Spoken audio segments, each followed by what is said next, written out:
It's your boy HookahJohn. Hey guys, this is John with HookahJohn.com.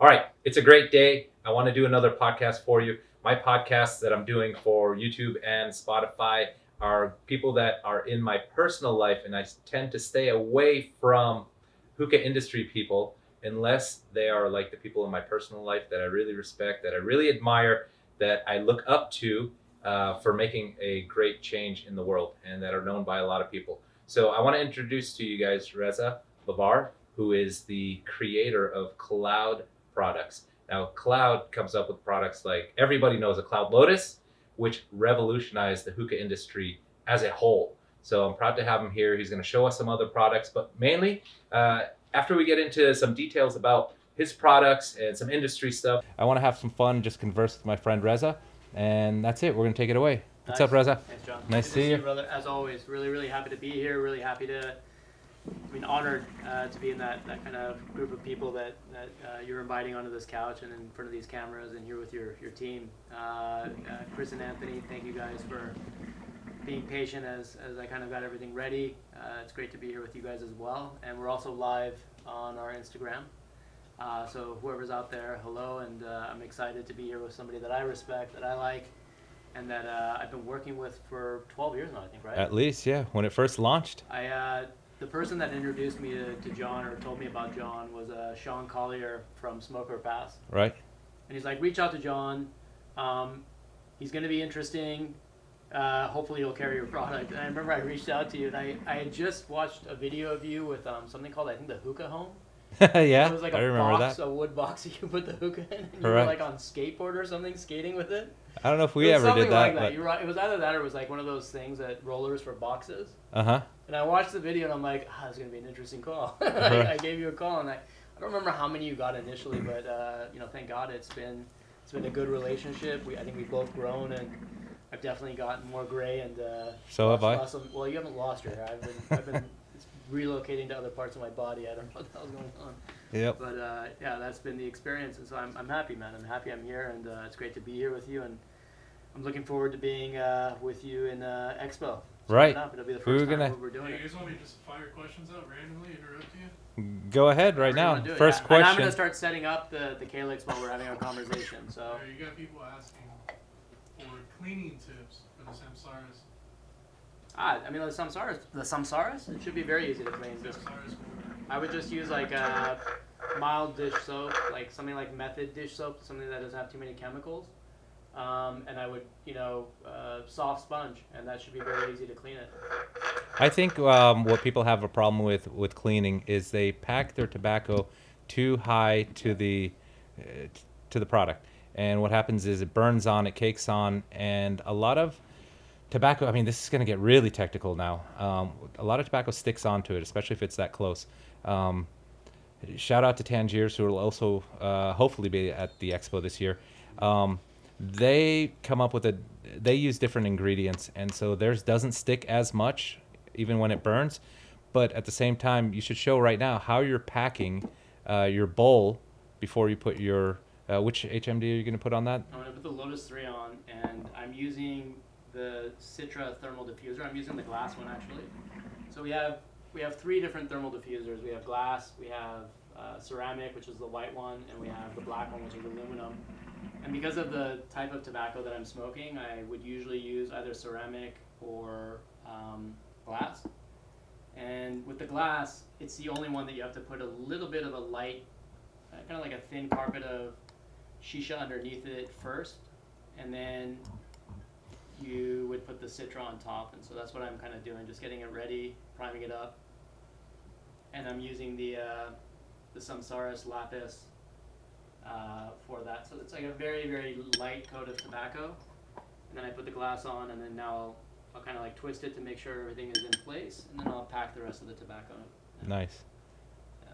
Nice. Yeah. So the way we pack when we use a Lotus, whether it's 1 plus or the 3 or the 2, we keep like maybe a millimeter of clearance, just enough for those bottom nubs to barely touch the tobacco, and that'll help out with cleaning. So to whoever asked how to clean, maybe pack your tobacco just a little bit lower so that it does not fry onto the metal of the Lotus. Yeah, I mean, we sometimes will get people contacting us, asking us how to clean, and we tell them exactly what John just said. And they'll send us pictures. It looks like some kind of like an industrial disaster happened on the bottom of the Lotus. It's just like all black, everything is tore up, and we're like, dude, you're just packing too much tobacco. You don't need that much tobacco. Did you see my video where I said how to properly clean a Lotus? Yeah. The one with the power washer in the driveway? Yeah, that was funny. That works, by the way. Just you got to pull out a power washer. Yeah. I was just washing my cars that day. For and I those just of said, you who have a power washer, there you go. yeah. Okay. I'm going to ask some. We'll get into the topics, industry topics. What is the future of this industry? That's a good question. I think we're in an interesting place right now. I think like there's a lot of products and a lot of brands in the industry right now.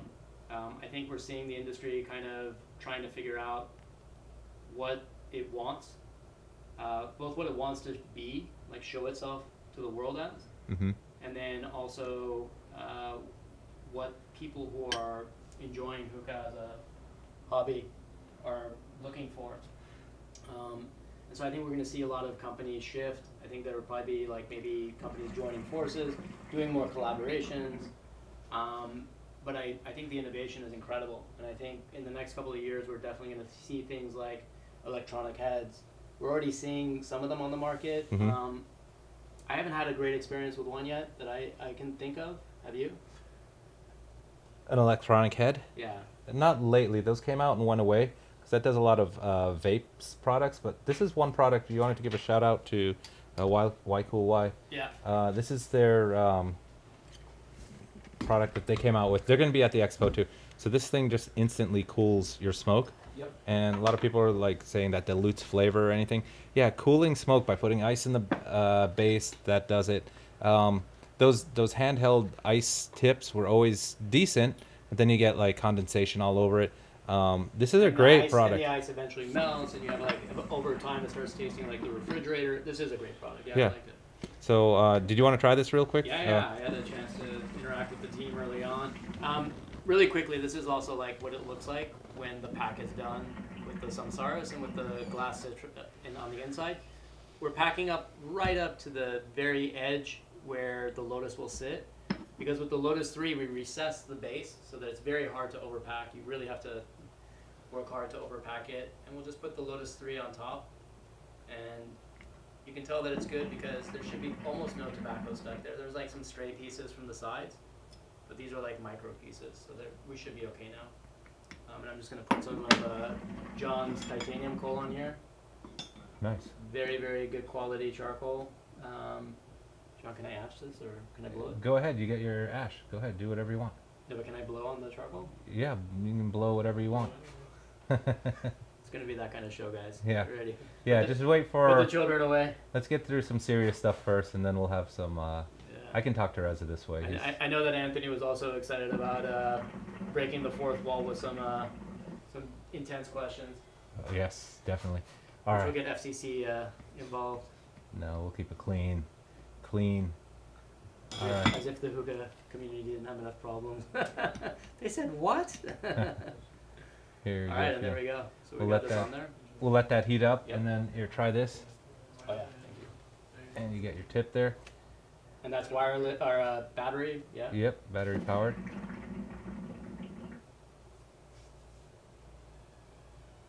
It's great. Yeah. I mean, the flavor on the Tangiers is really good. You said lime? Yep. Yeah, I like it. It really does a difference. I mean, it's... If you want to try it without... Here, let's try it without this now. Let me just plug this in. Here, go ahead. Nice. The HookahJohn, beautiful hose, That's the beautiful knurling. That's the The little- Flaka hose, is that yeah. aluminum? Yep, it's the Flaka hose, which is the smaller version of the knurl hose. So you might have a little coolness left over, but that'll go away now. I can definitely feel like a temperature difference. Oh, yeah. There's no question, temperature difference. Yeah, And it try, tastes smoother to me with that on. try it one more time. Yeah. It tastes smoother, that's the thing. People say it dilutes flavor, that cooling dilutes flavor. No, actually, I can promise you, Cooling does not dilute flavor. Cooling enhances flavor. Yeah. And, I mean, like Anthony, when you put the ice in the Altheria, you should experience a significant improvement in flavor. It feels fresher. Yeah. For sure. I don't know if you're mic'd or anyone can hear you, but Anthony was saying that it feels fresher. So anyways, we got that. And yeah. The airless hose here. So screw this in, put this in. All right. Put that bad boy in there. Let me ask you another question. The current environment in the industry, I guess that has to do, you mentioned that with the future of the industry. But one thing that I feel is we need more people like you, Reza, all right? We need people bringing new products like these Y Cool Y folks. Oh, excellent. Check these out. These are Airless hose personalized. tips, yeah. These are personal mouth tips. Yep. And what's the name of them? Aeolus. Aeolus. So the hose is called Aeolus, and the mouth tips are called the Aeolus hose tips. Okay, which Pick one your are you color. using? Whatever you want, man. I'll go with gold. Well done, my friend. All right, thank well you. Chosen. So that's a cool presentation right there. Good chosen wisely. Anthony, you want one? Chris, you want one? No, I'm okay. Thank you. So what I was saying is we need more people who are just making game changers when it comes to hookah. I mean, hookah basically is just too simple. It's basically a pipe going into a jar of water, Yep. and you get a head on it, you heat it, and you attach a hose, and you smoke. Okay, simple enough. But there are certain products to make. I remember what you told me about Kaloud in the beginning. It's when you started with the Lotus, is that you're trying to make the experience easier. That was back then. Okay. Easier, cleaner, less harmful, and I think we've done all of that. That's right. And now you're on to another level. We're hoping. I mean, like, and I love that I see a lot of other companies working in the same direction, because in my mind, like, hookah is such a beautiful experience. It's such a great way for us to interact, right? For sure. And most people, they lump it in with like cigars, cigarettes, pipe, vape. We're none of those things. And unfortunately, whatever negative stuff they do, we get thrown in with it, right? Like a lot of the stuff that we're dealing with now is because of vape, Right. right? Like we Right. don't, like we didn't like go out and sell to like 16-year-old kids. We don't do those types of things. We're like, I think for the most part, the industry is very ethical. I know the products that we're creating, that you're selling, that you're creating yourself, are done conscientiously. They're like using great quality materials. We're not out to harm anybody. And so to the extent that we can continue to build like that, I think more and more people will have good hookah experiences. They won't walk away with that nasty headache. Right. You know, the hookah headache? Yeah, yeah. That comes from either like, you know, just shitty materials, shitty tobacco, shitty charcoal, whatever they are. Right. Right? And like, you know, people People say they get a buzz off of that. That's not a cool thing. Getting a buzz. No, it's not off a buzz. Of That's hookah. called your blood pressure dropping. They call Right. it like, you know, you're getting carbon monoxide poisoning. Sure. You know, like that's not a buzz. Not that cool. Okay, tell me about what it takes to make. I mean, I know a little bit about it. What does it take to make Kaloud products? Because it's not just simple. Like a lot of people in this industry will just go to China and say they draw something up, or choose off the shelf of Chinese imitation companies. What does it take? That hits one of the questions. Who designs it? Yeah, so we have an internal design team.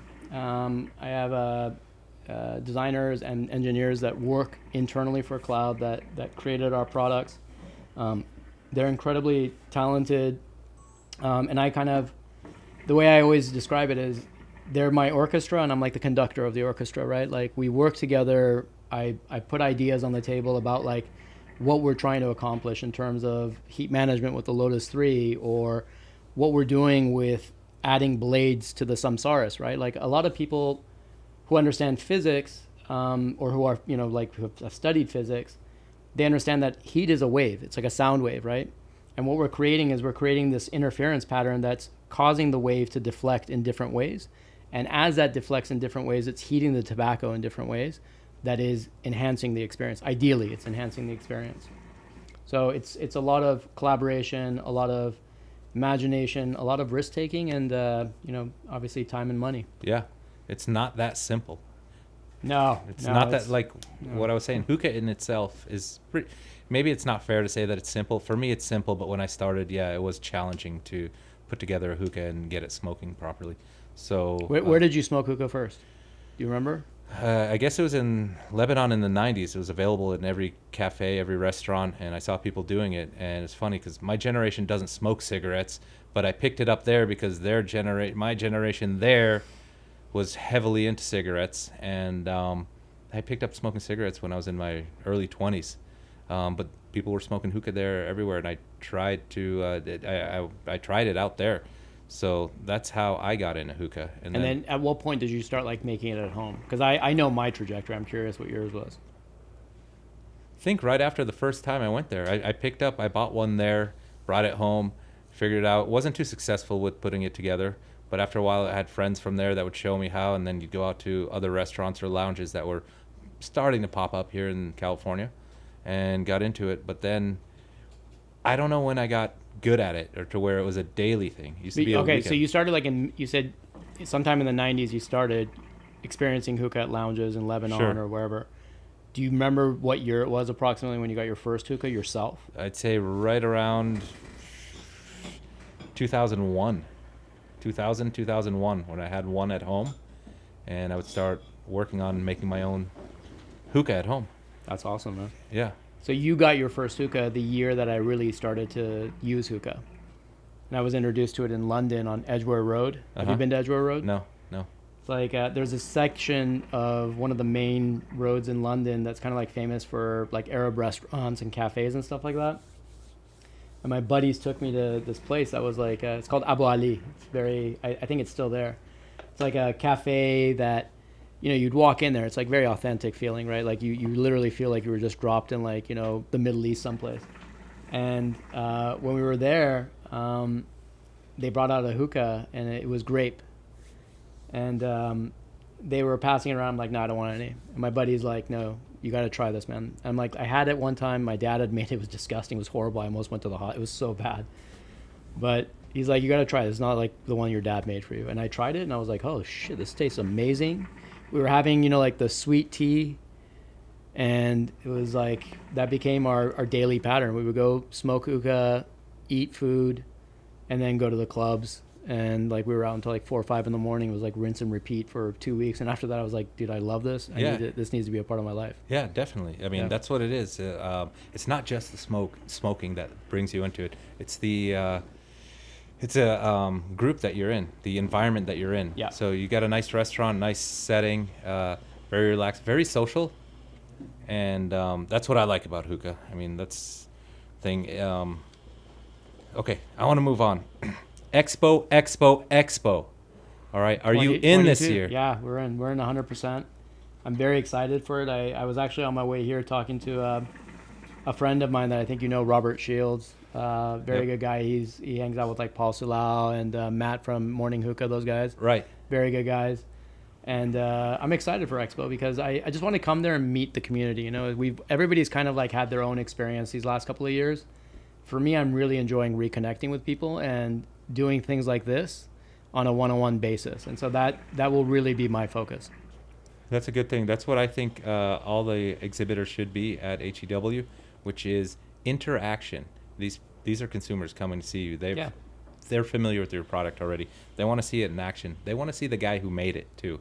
So a lot of interaction at a casual level. Not a full-on presentation or anything like that. They want to sit there and talk to you about, I don't know, casual things. All right, first let's talk about your products, and then let's talk about, hey, what are you up to, I'm most interested in those conversations. I've actually made friends. There's actually a friend of mine that I made through kind of like he found our products, and then he needed some support figuring out how to use some of the products, and like, we connected on a Zoom call, and like he's a friend now. You know what I'm saying? Oh, totally. And so those types of experiences for me are enriching personally because, I mean, you know what it is like. We're working so hard, Monday through Friday or Monday through Sunday, every day, many, many hours a day. And it cancels out our ability to make friends, Right. So it's been cool. Definitely. So is all the serious stuff over? Can we take it up to another level? All right, because I was looking at my watch, and it's actually wine o'clock right now. So I got a bottle for It's you. always wine o'clock somewhere. Yeah. I got a bottle of Dow. You're familiar with this brand? I love this, yes. I'm very... I was kind of like, I saw the back of the bottle. I didn't know what it was there for. I was like, I hope nobody kicks it over. Oh, thank you there. Yeah, this is not a paid presentation. That's for you. Oh, thank you. This is something that I enjoy in my life almost on a daily basis. Drinking wine, and specifically, this is my favorite brand. We've opened up the expo this year to cigars. I do want to endorse the brand though. It's a very, very good bottle. I mean, like their wine is excellent. It really is. When you say it's a very good bottle, they've got bottles, plural. Okay, they have so many different reds, so many different whites. They've got a couple of rosés. It's a very good brand. Let me say it that way. They pay attention. They do it well. We're gonna drink this later for dinner. We're gonna leave the big boy later. Which one is that? I feel like I just had triplets or something, dude. This is Soul of a Lion. That's their signature. I love that. Flagship bottle. And then this one is Mayotte. Both of these are estate. The Mayotte bottle was named after their mother. That has a blend in it, so it's got Cabernet Franc. You'll see it on the back. A little Merlot, some Petit. Yeah, they break it down percentage. So, and then this one is just pure Cabernet. Yeah. Sauvignon. Yeah, and this one is, let me see what this says, this Unbound. By the way, Paso Robles is like one of the undiscovered jewels in California, isn't it? It's so beautiful, man. Okay, so the Unbound Anthony, where's your is... cookies? Check On the table? Yeah, just on the table. Okay, let me tell you what's in this. This is 40% Petit Syrah, 34% Tempranillo, and 26% Tanat. Let's do it. Alright, a little taster.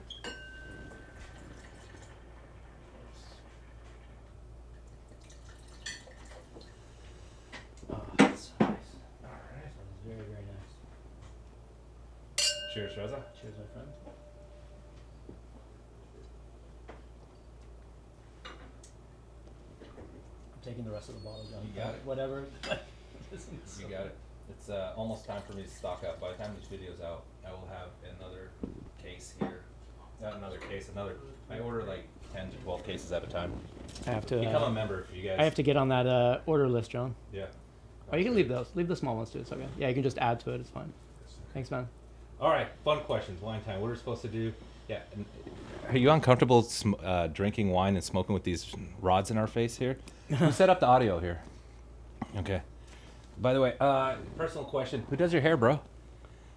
Nobody has done my hair, to the chagrin of everybody in my family, since 2020. I haven't cut my hair. And honestly, at this point, it's a matter of convenience. It's so easy.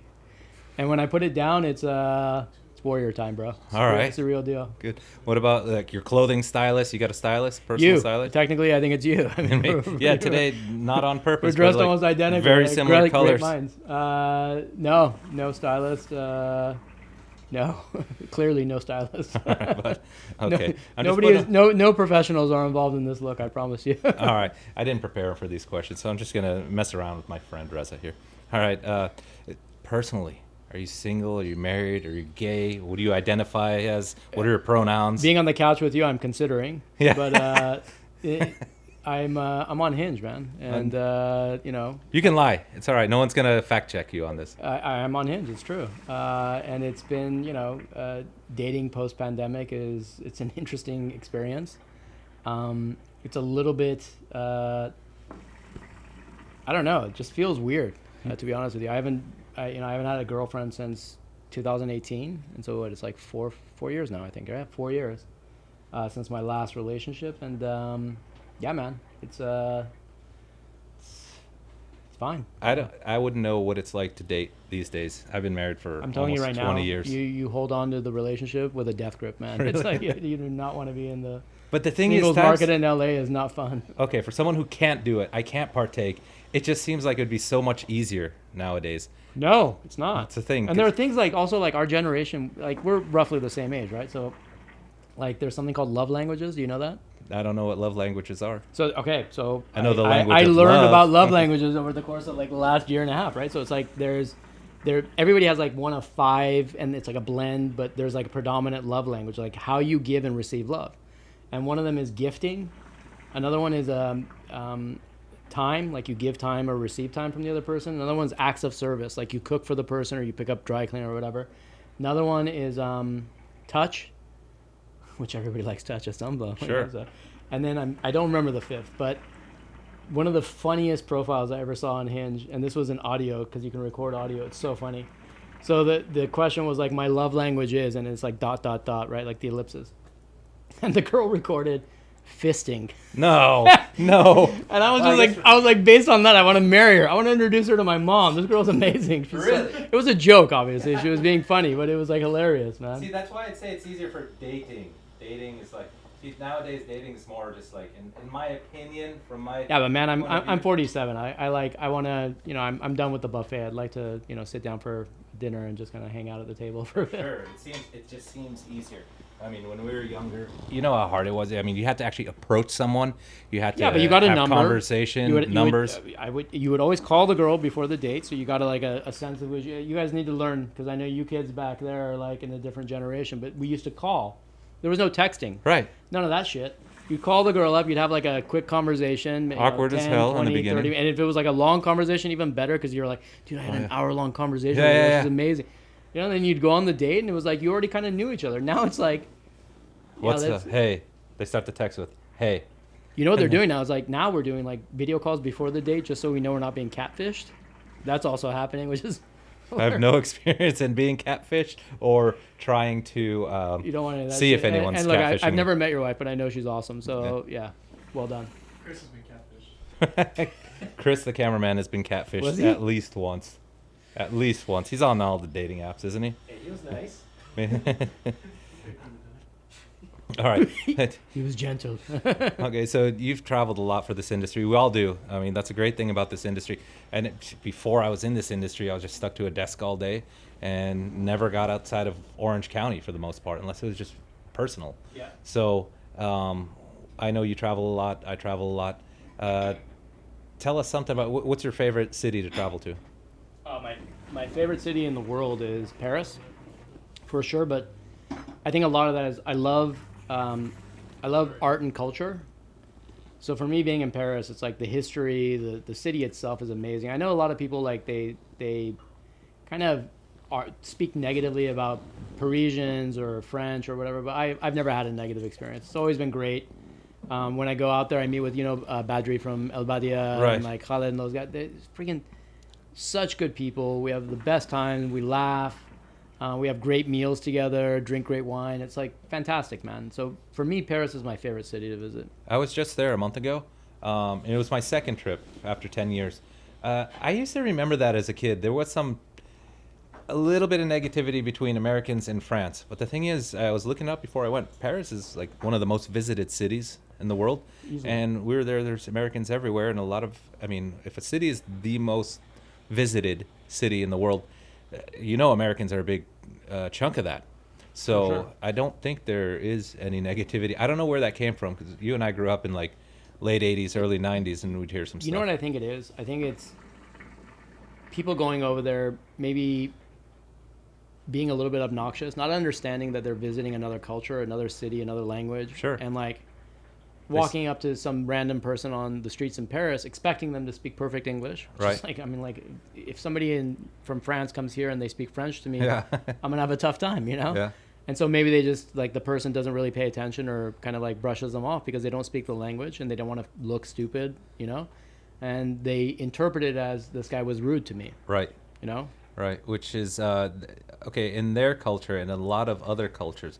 You can't just come up to somebody and ask them, "Hey, what time is it?" or "Hey, how do I get to this place?" or "Do you know where I can get this?" You can't. You got to greet them at first. Okay, so a simple bonjour is all it takes. A simple That's all. bonjour and like, you know, quelle heure est or whatever. You like learn little phrases that will allow you to communicate basic things, and it changes the entire experience. That people appreciate that. Yeah, they same do. Same when try to learn a few words. You don't have to be perfect at it. You don't have to master it. They appreciate it. Like when we go to Mexico. All right, Spanish is. I'm not gonna say it's easy, but it's easy enough. Learn the foods that you want.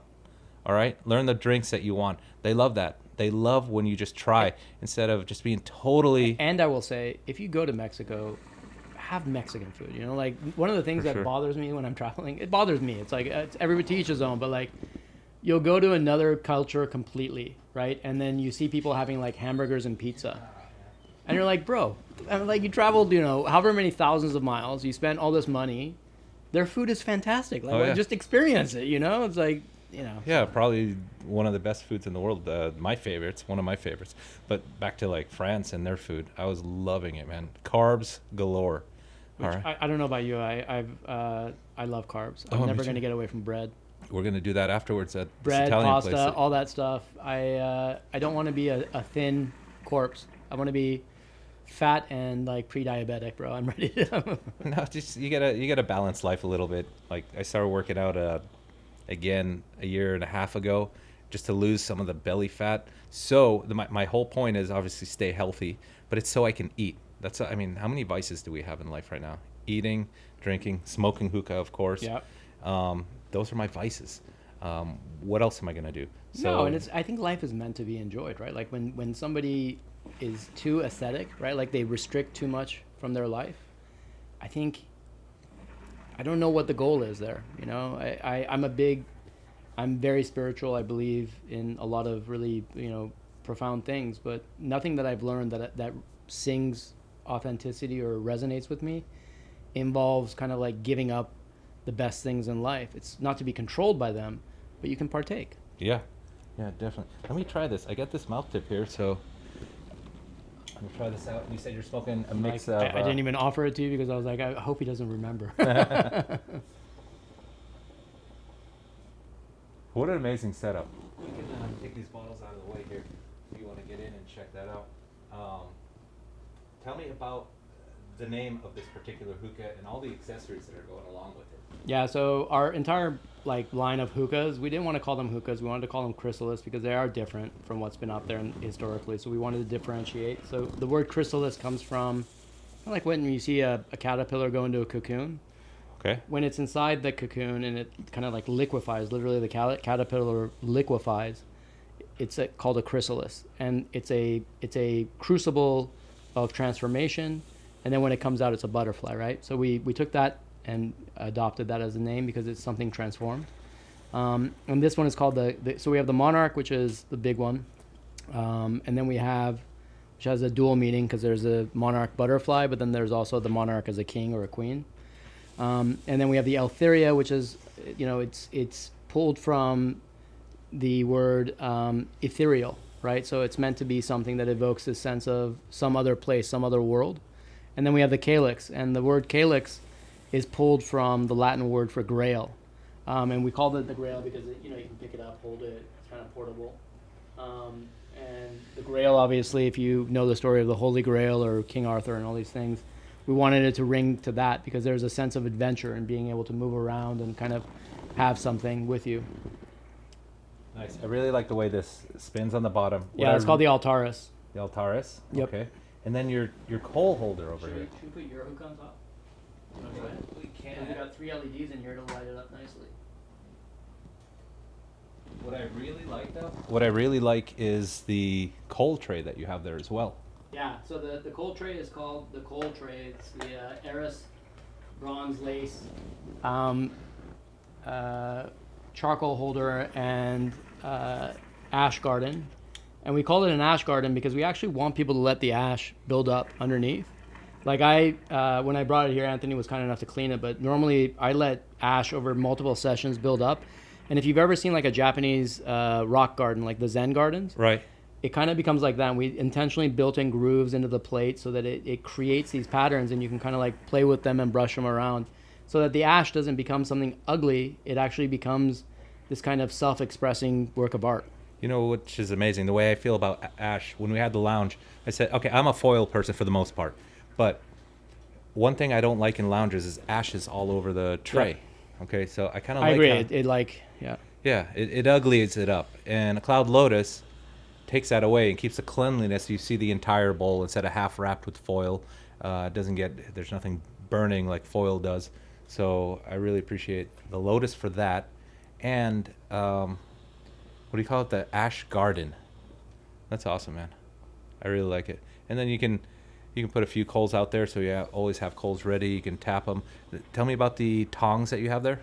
So the tongs are called the Startup, and we actually developed the tongs. These are not like regular off the shelf. Kind of like to your point earlier about like going to China and finding something or sketching it out. I mean, like there's I think 17 or 18 different parts on the inside of the cap here.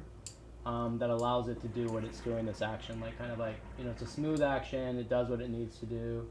You can pick up the charcoal, do whatever you need to do with it. Nice. No, I mean, it goes beyond creativity. I mean, there's some engineering in there. There's a look, there's aesthetics, and then there's performance, which I really like. Here, cheers, Reza. Cheers to you and your products, Cheers, and John. thanks for bringing it to the hookah industry. Thanks again for hosting. Mm-hmm. These cameramen, they might want some wine. You guys want some wine?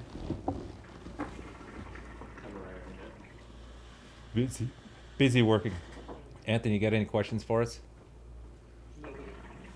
How about you? You got anything to say? You're always yapping it up here when I'm trying to concentrate on work. You always come in with a wise ass comment. Anthony, are you dating? Let's get that question out there. Does John give you time to date? Oh, I don't know. This is public stuff. We can talk He's about. signing like, shut the fuck up. It's like, dude, cut it out. We can talk Anthony stories later. When you're at home, what do you do while you're smoking hookah? Do you ever just like kick back in the backyard, kind of like, watching nature smoking? Sometimes that's true. No, it's not. Okay, I have a nice backyard, and we've got. We live up against a street, so there's always some car noise, which I can't stand, but it's what I've got.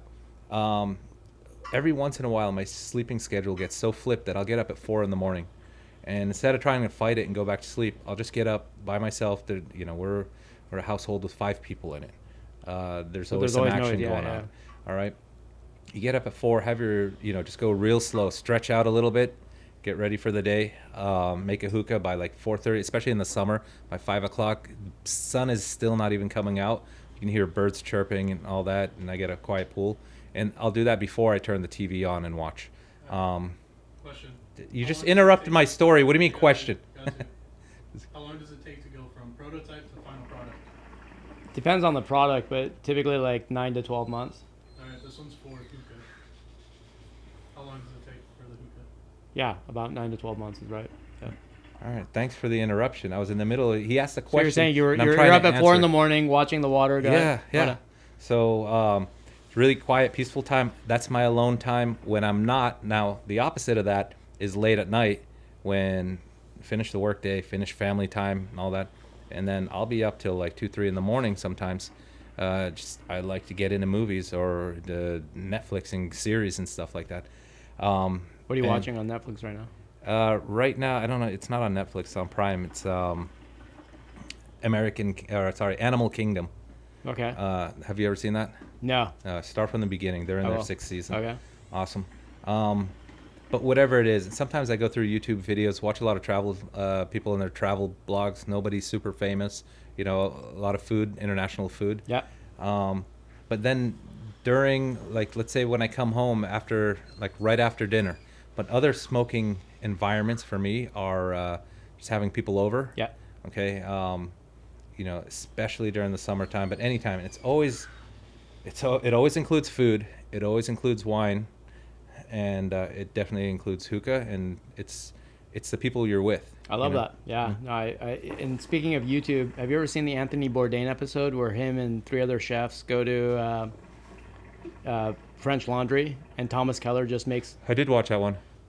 Dude, you guys need to watch this. This is like, Thomas Keller is the chef, the owner chef of French Laundry, and it's one of the most famous restaurants in the world, like 3 Michelin stars, all this crazy stuff, right? But yeah, our governor made it famous. The only one open, right? Anthony Bourdain and some other guys went there. They're all chefs. And so when chefs get together, it's kind of like when hookah guys get together, right? Right. Like if you came to my place or if I came to yours, you would like make the best hookah, right? Same thing, right? Like it would go above and beyond. Right. And he made for each one of them individually like a 30-course meal. So he made 120 different dishes in one night on top of what he was making for the rest of the restaurant. Right. I mean, it was it was crazy what he was doing. Yeah. It was crazy. I was like, oh my God. It's insane, man. I haven't been to the French Laundry, but I went to his other one. What's the other Thomas Keller one? Right in there. It's called Ad Hoc. Yeah, it's they're like kind of like easier to get into, I think, right? Yeah, it's not as like, yeah. It's so funny. There's like, I didn't know it's a fixed menu. And I'm like, all right, so what's fixed? I'm looking for a good steak, right? And they're like, pork. I'm like, pork, man. God, they made it so amazing. It was like the best pork you ever had in your life. Dude, he ground up a Marlboro cigarette for Bourdain into that like dish. Dessert. It was crazy. It was no, it wasn't in the tiramisu. dessert. It was in the middle of the meal. It wasn't a dessert. It was in the middle of the meal, and it was coffee and cigarettes. Yeah. It's Yeah. crazy, dude. Crazy. I could have swore that was with the dessert, but I don't know. I watched it in the last year. But yeah, Anthony Bourdain was awesome. He was doing what's now considered vlogging. I mean, before that, it used to be a big He was the production. first travel vlogger. Yeah, Yeah. you're right. It's basically, he'd tell a story along his way and he'd take you places. Whereas now everybody with a phone can go around and do the same thing. Some people are better than others, but some of these new vloggers are doing an amazing Crazy job. that like they throw up drones and everything. Oh my god, it's amazing. Yeah.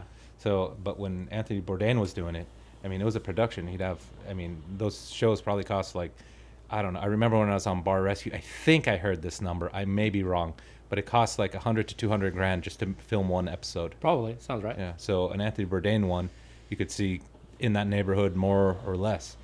But anyways. Did you ever? There's a channel on YouTube that I found in the beginning of the pandemic. It was called Ze Frank. I haven't seen that. Dude, he's so funny. He does like animal. He like talks about like different animals, but he's one of the funniest human beings I've ever come across. John, I'll send you a link. He is hilarious, dude. I mean, like, the first one I saw was about hummingbirds. Uh-huh. And he just talks about like how crazy they are and like how like they seem like these gentle creatures, but they're in reality like these like mini dinosaurs that are constantly attacking each other. It's insane, dude. Nice. Do you like taking your coals out of your Lotus when you want new ones and adding? No, I normally go until just I'll keep keep I'll keep closing the lid. Like you don't have a lid on yours, but if I had it with the lid, I'll close the lid, and that usually gives me about like 90 minutes. You said you don't like, what I'm doing is like a Russian style where you put two in and then two at a diagonal angle. Yeah. And you said to me, you don't like that. No. Why? Number one, I think it's too much heat. Like for me, it's too much heat. Number two, there's no need. It's like a waste of charcoal. Yeah, I can see that part. You know, it's like 4 pieces of charcoal when you really only need with the Lotus probably 2. Right. With the lid on top, you're good to go. I hope that audio came out. I was mentioning that that The I Russian was doing style, it Russian yeah. style Yeah. and that you don't like that. But thanks for answering that question. Yeah, I'm gonna pour another glass of wine. do it. I will. I think my glass is ready. You take big gulps, man. That thing was full Because you're pouring. I'm like, dude, if he's gonna pour. No, don't feel obligated. If he's about to pour, I'm gonna take care of it. Yeah, don't feel rushed and take. No, I don't feel rushed. I like the wine. I really. All right. How was Lebanon, John? One of the questions actually that was asked prior to the show was, where is John from? Okay. Well, I am born to Lebanese immigrants. So my parents came over here maybe within, a year to 2 years before I was born in the U.S. So I definitely have the strong culture. I've been to Lebanon at least, I'd say 20 times now. I don't feel like a tourist there. It's, yes, I'm American, but that's my background. I get to go there and be local. It was a great trip. We had a lot. So I did Paris, which is foreign to me, but we get a lot of French influence in the in They the speak Lebanese French culture. in Lebanon too, yeah. Yeah, so I really like that. And then I like just being able to go to talk to whoever I want. They're the friendliest people. You Yeah. just pull up, like if you're in a car or something, just pull up. You'll see a few people sitting around, like guys talking or something in front of a shop. You just ask them direct. Obviously, you greet first, like we were talking about with French people, right? Say, "What's up, guys?" and all that stuff. And And you're speaking Arabic to them. obviously. yeah, totally. Yeah. And they can tell that I'm not from there, not born there, but I speak well enough. I'd give myself a good 80%, and I can get whatever I want there. I'm not a tourist in Lebanon. It's beautiful, dude. And you have siblings, right? Oh yeah. How many do you have? I have 3, All born here? all born here. Yeah, I was the first one in the family. I got even beyond siblings. I've got cousins, and a lot of them I didn't meet until I was in my 20s. They all immigrated here, so I have very few cousins left in Lebanon. I got this guy trying to ask a question. I'm in the middle of a story. He's asking me a question. I'm trying to answer him. There's a whole thing on double apple. What are your guys' thoughts on double apple? We're not You guys talking can hookah say anymore. anything. We're not talking hookah anymore. I'll just say generally, I do not love double apple. But I like it. I like it once in a while, especially. All right, I'll segue. I'll blend it with what we're talking about. I love double apple when we're in Lebanon. Their hookah, by the way, is really bad. Yeah. it Okay, is. it's terrible. But they don't know. They don't know like what we've got. They don't have any of this. You Well, know, that's another It's subject. filtering into the market, but yeah. Okay, it smokes decent. It tastes good, but it's got that nostalgic effect of where I learned it, where I was introduced to hookah. And double apple was one of like 2 choices you could get back then. Look, if I'm in Lebanon, I would smoke double apple. I wouldn't love it, but I would definitely have a Lotus at the very least with me. And Sure. if they have coconut coal, I would ask for coconut coal. I'd be They like, definitely have do coconut you have coal. titanium? Yeah, they have coconut coal. That's a good thing. That's what It- the double apple yeah. with Cayman. Yeah, I can't like for me double apple was one of those flavors. That was like the first, grape and then double apple were like the ones. It's like anagua nana, it's like grape and mint, and then the other kind of like standard is double apple. And it's like probably they're neck and neck in terms of popularity. Right. And for me, I can do the grape and mint much easier than I can do the double apple. For me, double Right. apple, it's like it's got that anise flavor. Sure, it's not for everyone. Yeah. I don't know how they started out and how that was the flavor. But okay, so I said the hookah sucks, but I'll tell you what's great about smoking hookah in Lebanon. It's 1, it's everywhere. 2, the service is really good. 3, it's always with good food. Okay. 4, the view, and 5, the people. The people are amazing Yeah. there. And the food that you're having with it, like you said, is incredible. Like Lebanese food outside of Lebanon is awesome. But Yeah. when you go to Lebanon, it's like that's the A game. I mean, which makes sense, right? So it's so good. And you don't have to like one of the things that's happened to hookah here is like when you walk into a lounge and you don't have anything, right? Just like a bottle of water Yeah, and yeah, hookah.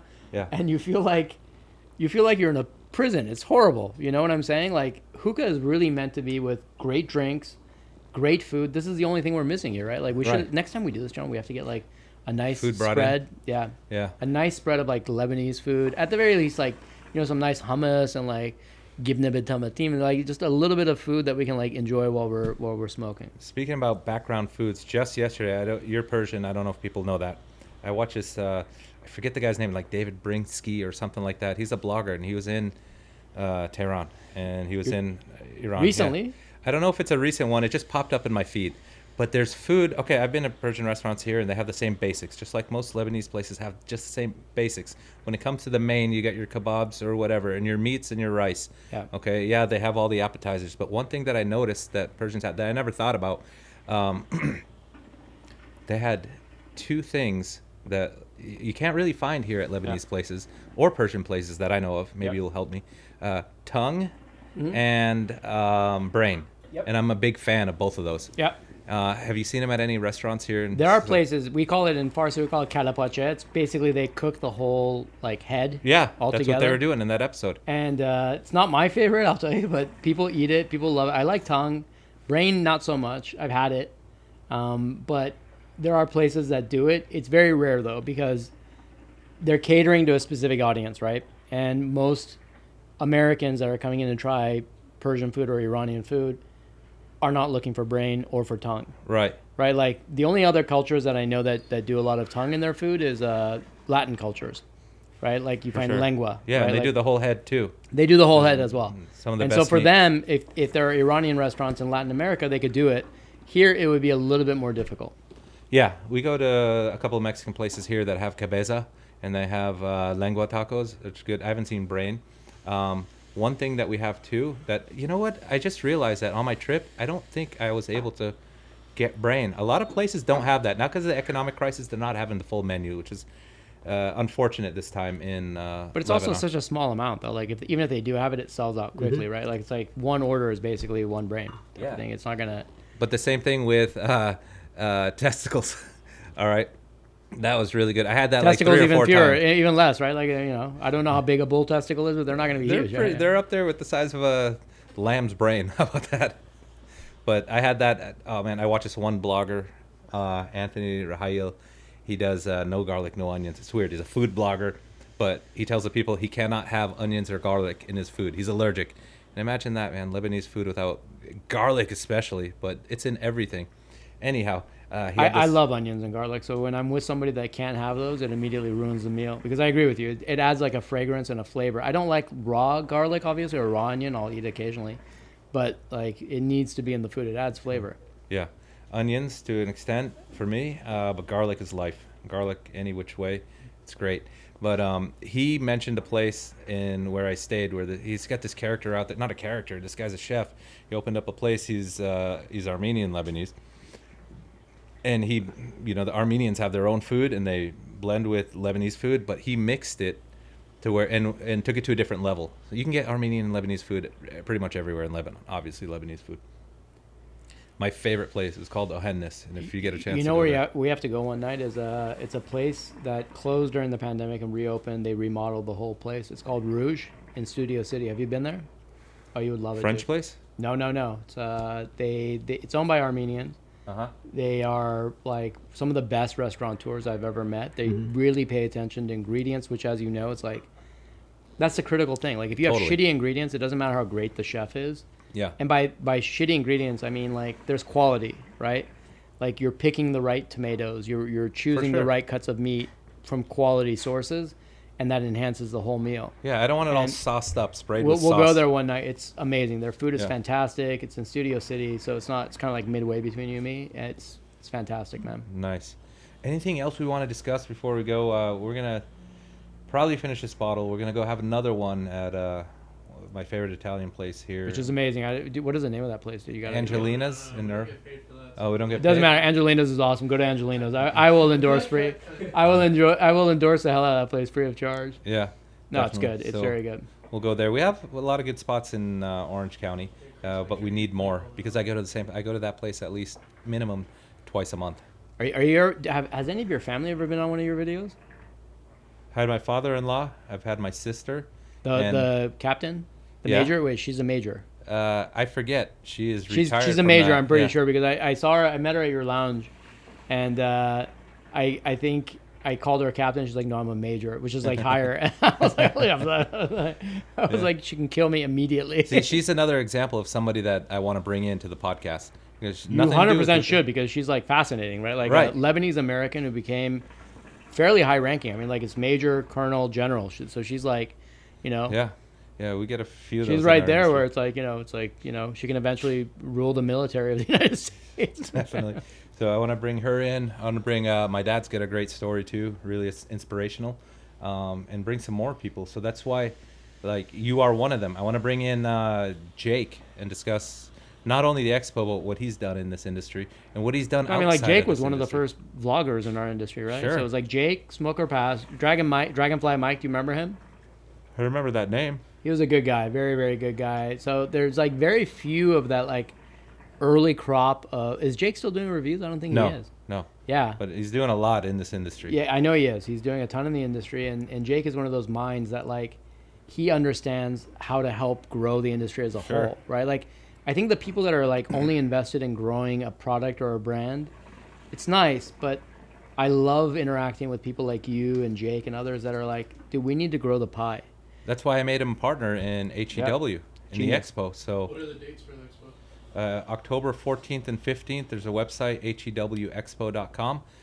Tickets are on sale, and again, we're get your tickets and come to the Cloud booth. We'll have tea because I'm going to basically be drinking tea and smoking hookah with you. Nice. And hopefully we can have food there, or what are the rules on that? Well, don't ask is what I say, and bring whatever you want. We're going to order pizzas, bro. Yeah. No, they have booths there that sell food.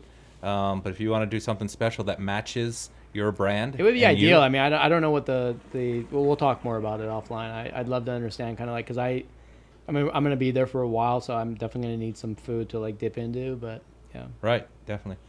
Reza, anything else you want to talk about? We're going to talk more. Anthony, Chris, anything we should talk about? Our boy Chris is a former surfer and creative, making excellent videos and films. So ladies, are you single, Chris, or what's the situation over there?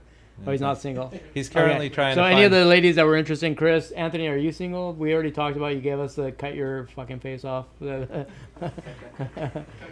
I don't know if Anthony is single or not. I'm definitely single. So yeah, ladies. Ladies, all right, if you're interested. Really successful guy. Reach out. Really good person. Really genuine. Not here. I'll sell you. Really genuine person. Trustworthy. Loyal. Ambitious. Well hung, I guess. Hung is relative. Let's go.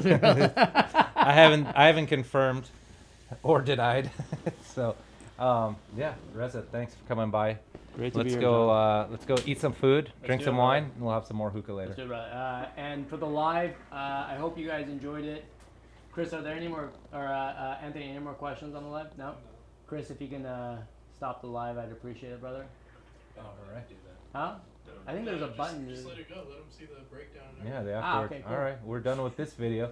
So thank you guys for watching. Again, see you at HEW. HEW October Expo. 13th and 14th. 14th and 15th. October 14th and 15th in Las Vegas, which is going to be a great time. There's going to be a lot of, I know, industry people there, but there will also be a lot of, I talked to Robert, he's flying in from Boston. Well, it's a big deal. It's gonna be your first time. It's going to be my first time Yeah, doing, that's a it's going to be huge Cloud's draw. first time doing any kind of a show. Any kind of Any kind of expo, show. Yeah. And I know a lot of other people will be there. A lot of influencers will be there. So if you're looking to like smoke with people you've seen do videos, I'm sure it'll be a great spot and opportunity to do that. Come to the Cloud booth, say hi, or whatever you want to say when you come to the booth. I mean, like, Yeah, do your thing, people. Yeah. This is what we do. Socialize, hang out, get to know each other, make friends. All right, guys. So that's it. Right on. That's it. All right. So we're going to end this video, but Reza and I are going to continue to drink wine and smoke hookah for a little bit.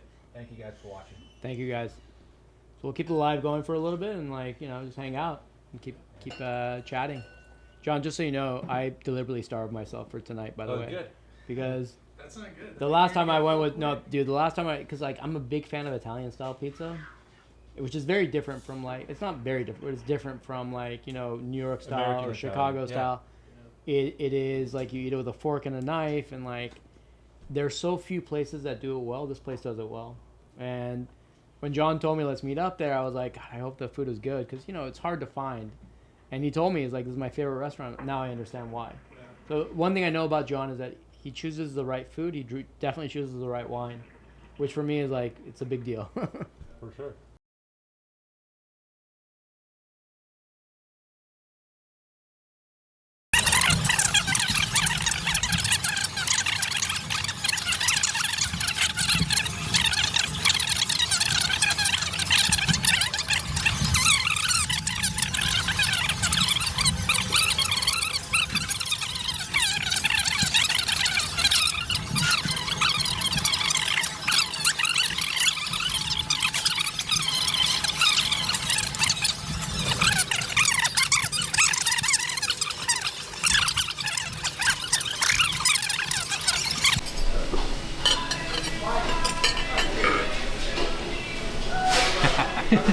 What are you doing here?